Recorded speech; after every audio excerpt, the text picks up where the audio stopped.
Right, we are here today on a very special Swedish celebration day. We've got 3 Swedish classic cars, right? Not just a classic cars, what would you call it? Heritage cars? Oh, icons. Icons. That's it. Right, so we've got 3 of them. We put 2 in there. We've got 1 out here, and Sean's going to explain exactly what this one's all about. So, I mean, this is the 850 T-5R.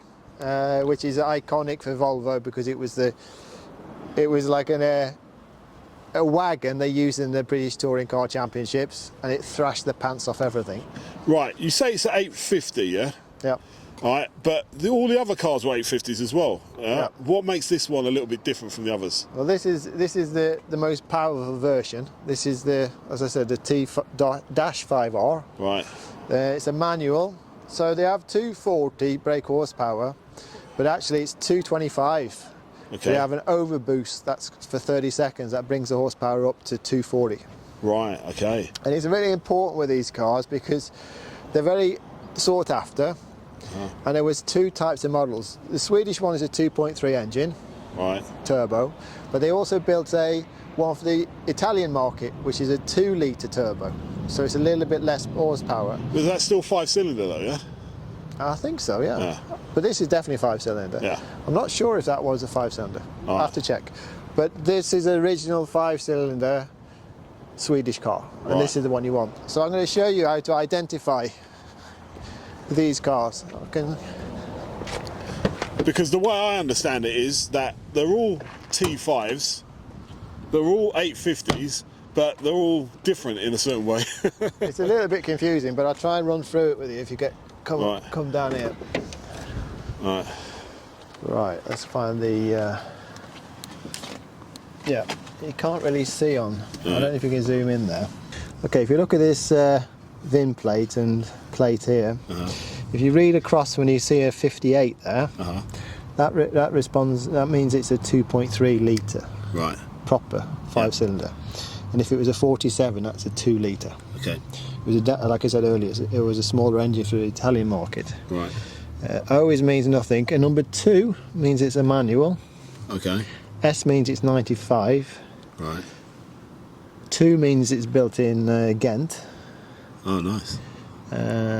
Let's see.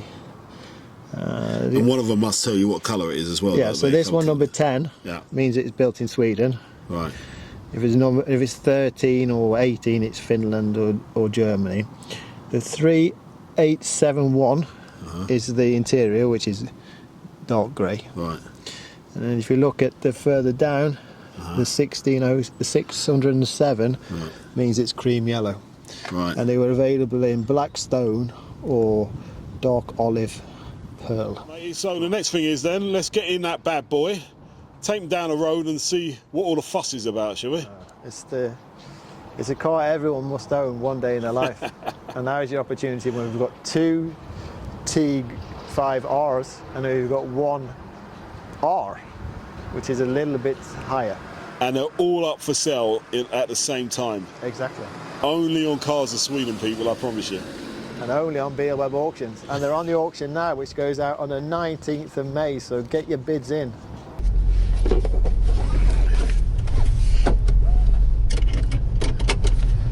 Right, so this video goes out for all of you people who've been saying, when are you going to get an 850R on the channel?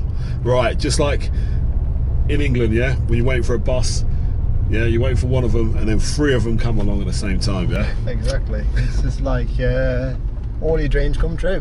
Right. 2 T5Rs and an R. There you go. But if you have a quick look around on this car, even though it's coming up to nearly 30 years old soon, you've got every single gadget you need. Yeah, and it's still hanging in there, isn't it? There's no cracks. Nothing, it's solid. Everything's working. It looks like a car maybe 6-7 years old, maybe. Even the info computer here gives you mileage and temperature and everything like that. Oh, is that right? Not pixelated, nothing. No. Everything's working as it should. Electric everything, electric roof, electric seats, electric windows, electric mirrors. You name it, you've got everything you need on this car. This car can definitely cut it today, can't it? Without a doubt. And the other feature is it's quick. And this is a manual. It's quite hard to get them in manual because most of them are automatic. Yeah. So of this yellow version, I think they made 2,500. Right. And then they did a black one around 2,500, and then they did like a green one, which is about. Is that kind of like a British racing green type? Yeah. But these cars were so popular when they were released; they were completely sold out in the first year. And the biggest market for these was Germany. Is that right? Yeah? I think so. Yeah, I think if I say the biggest market was Germany, I think Sweden. They sold about 400 or 500 of them.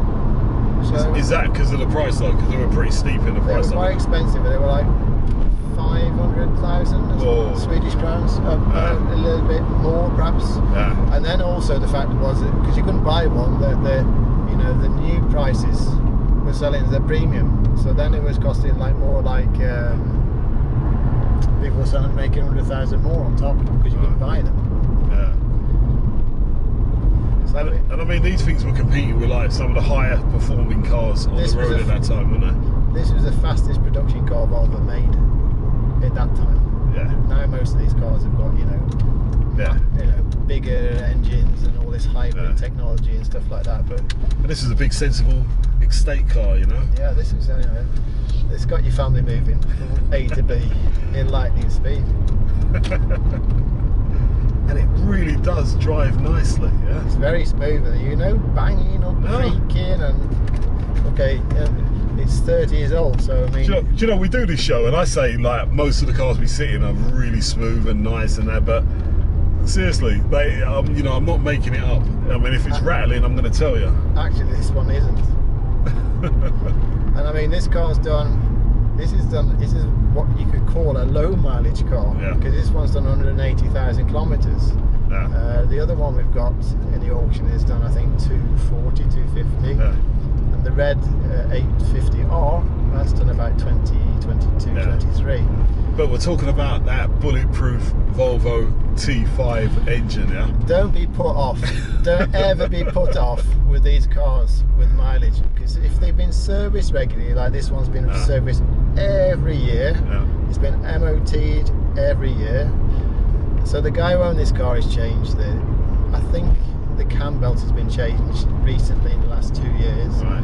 One of them, I can't remember which one it was now, but one of them had the cam belt changed in 2012 and done maybe 200 kilometres and then changed it in 2022. Just for the fun of it.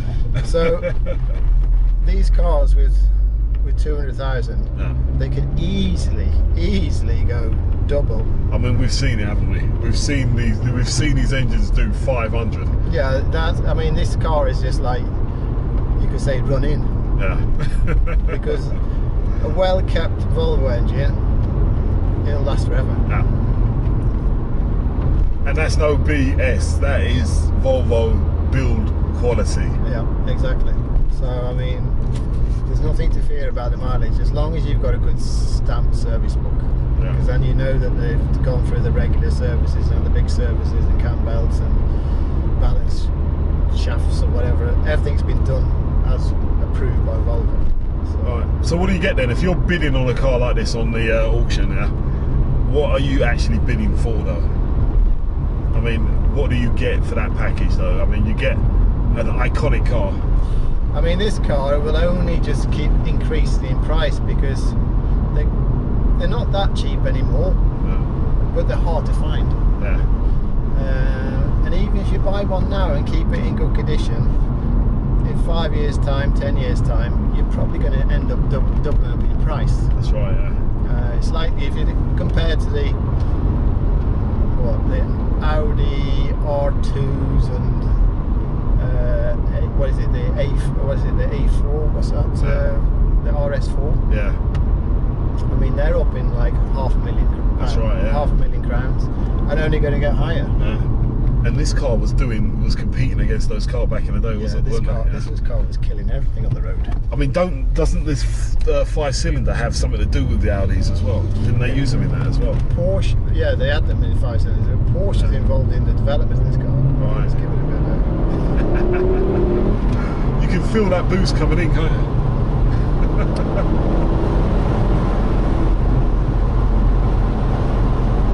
You can see on the boost gauge, so now it's opening up. Yeah. And that's a standard dash. Yeah, exactly. It's a very comfortable car, and I mean, very nimble. You can feel a response. Yeah. So you can understand why they use it as a touring car. Yeah. Funny that as well, because it's a front-wheel drive car as well, isn't it? Yeah. So it must have been quite strange when you came on a track in your Alfa Romeo 155 or 156 or your Audi or Porsche, and you had to race against big estate car. An estate car. I mean, that must have been like totally crazy for them. Yeah. But when you get in one and you feel it, you can understand that this is a cruiser as well, isn't it? I mean, the numbers, the speed of the car, the numbers ain't gonna shock anybody now, but back then it would have done. And if you think about having it as a car today, it still is doing good numbers, but now it's more of a, I mean, this is a practical car now, isn't it? Very practical car. I mean, you can still use it as a daily driver without any problems. Yeah. I mean, I can hop in this car and drive to south of France, no problem. No problem at all. And you get everything you need in the car as well. And the dog. And the dog, exactly. So, I mean, these are already young timer classic, as we say in the trade, but it's a collector's car for the next whatever, from now onwards, you can say. And just trying to find them for sale is really, really tricky. So if we shut this video down now, then this car is available as of what was it? It's on the auction now, live. Bidding starts next week, and it will go out. The last day for bidding is the 19th of May. Right, and now I think this video is going to come out on the 18th. So, if you're watching this, you've got a day to get onto Bill Webb auctions, and if this is something that you might need, get bidding away. All right. So you've been warned, everybody, all right? So I'm going to thank Sean as usual and say thanks to you guys for tuning into the channel. Don't forget to like and subscribe and all that good stuff, and we'll see you all again next week on some more Cars of Sweden live.